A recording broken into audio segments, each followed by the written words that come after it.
What a beautiful day outside. What the hell is that?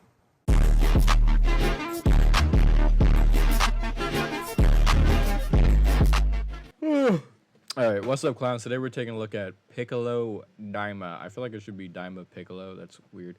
But anyways, he looks super cool. I can't wait to get him out of the box. I got this from a Dragon Ball pop-up event in Florida and a little mall thingy. I got this one because we couldn't find the that one Super Saiyan Goku that everyone wanted their hands on. But this is also pretty cool, so I'm excited about it. And here he is. Just look at him, the grandfather of aura farming. How can one look so cool laying down? Let's take him out to get a better look. Let's start by looking at his head and everything, and his face mold is just absolutely perfect. It looks like they ripped it out of the show. With this whole figure, the overall look of it is really good. He could look up, he can look up pretty high.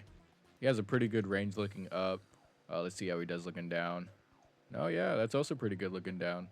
He can get all the way in there if you want. He has this little wacky neck extender thing, which we'll talk more about later, but this is what it looks like right there. You'll see it better later. He also came with a whole bunch of other faces and heads, and they just all look so good. Let's pop them on the figure, and you can see the extender right there of the way it looks. But oh my god, are these so hard to get on because you push the head down and the goddamn thing moves again, so then you gotta straighten it and then try to line it up again, and it just... Putting these heads on are hell. I don't know if it's a skill issue or I'm stupid, but I literally spent 10 minutes trying to get one of these on. It was terrible. Why? Anyways, here he is with his hat on with this little smug look. I think that hat's called a turbine. Holy shit. Turban. This is so much easier, just taking the face off and putting it right on the head. Thank God.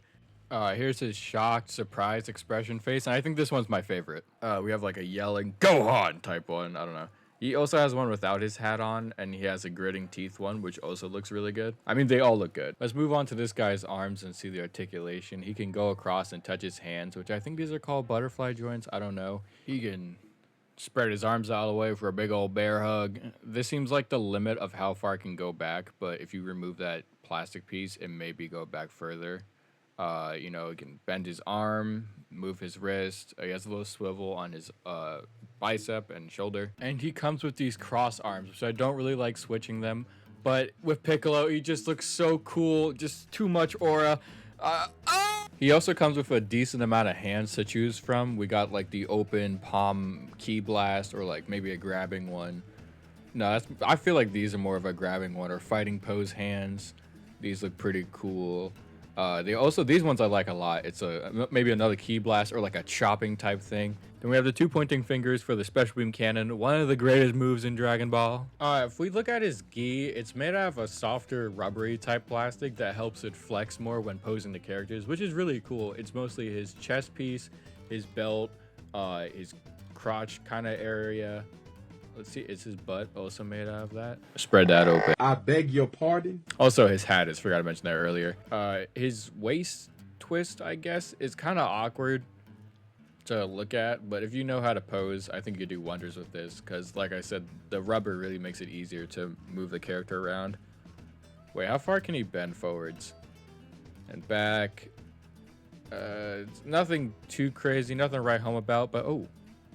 You can see his abs underneath. So that detail is pretty cool. I'm trying to get a better look at it. Yeah, no, you can see that. That's pretty cool. I like that attention to detail. He has one jointed legs, just like the Goku from this version. It goes back a decent far amount. I don't think it needs to be double jointed, and it looks pretty good. I thought it was because of that fold there, but it doesn't really make a lot of sense. Can he do a split is the question. Oh yeah, look. Oh, he has balls. Interesting. Well, he can do a split all the way, actually. Damn. Okay, that's pretty cool. Like, can he also do it this way? Yes, he can. That's pretty good leg movement. I like to see that. His feet are pretty basic. You can just move his toes and move the foot up and down. You can't really do much with them. They don't go left or right either, which is kind of disappointing. I wish they did, but we ball.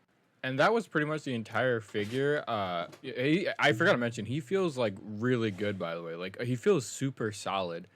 But now it's time to look at something I really wanted to bring up. Super excited for. His training cape. Let's get this bad boy out of the plastic.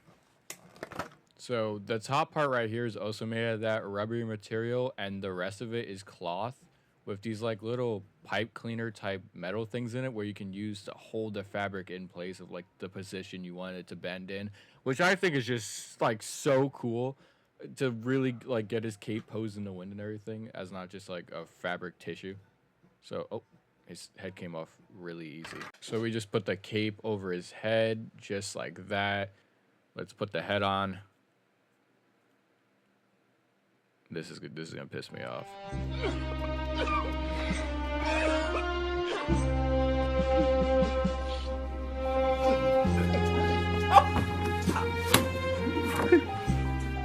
There, finally, Jesus. Here he is. So yeah, this is why the neck peg is all weird, so it can sit above the cloth, I guess. So again, he's not like stuck in it, but he looks super cool with this on. He kind of looks like Dende a little bit without his hat on, but it's just so tough. If you bend it a little bit, it just stays there like he's walking through the wind. It just looks so cool. It's probably one of my favorite accessories to any figure. He might be my favorite figure now. Now, if you put his arms out like he's pushing it out of the way, no, that's tough. You can't say that's not tough.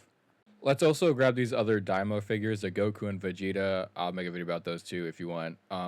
To do a little height comparison, and I try to get them to stand as straight as possible, and the height looks pretty good. I also just realized the crossed arms have like a little groove in them where the piece of that cape right there can fit in. So let's go try it on and pose the figure.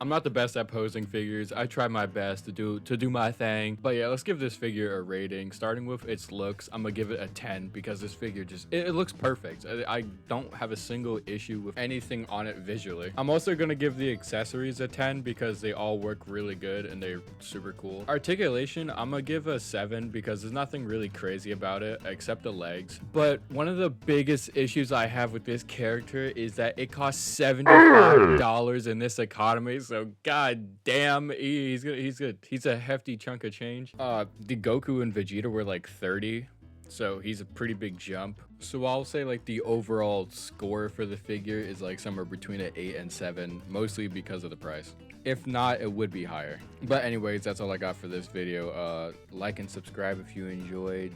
Sayonara, adios, and good night, clowns.